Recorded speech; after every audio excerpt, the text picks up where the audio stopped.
የተቋሙን አጀንዳ ለመስጠት ይዘጋጁ።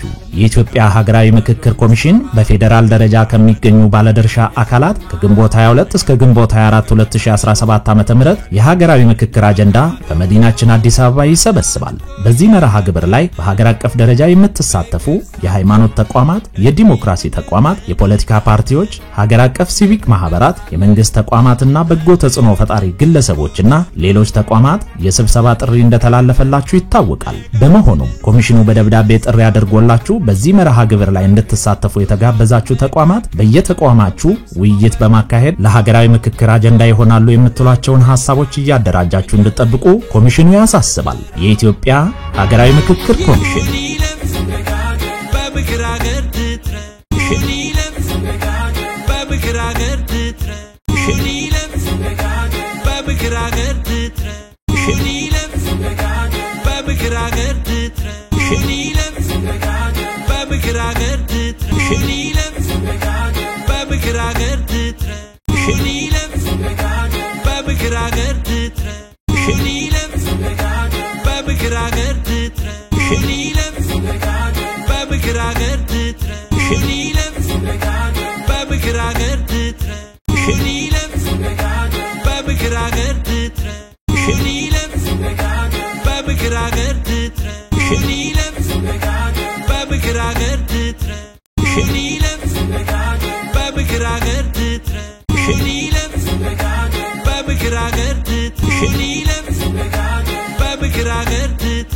Shinilam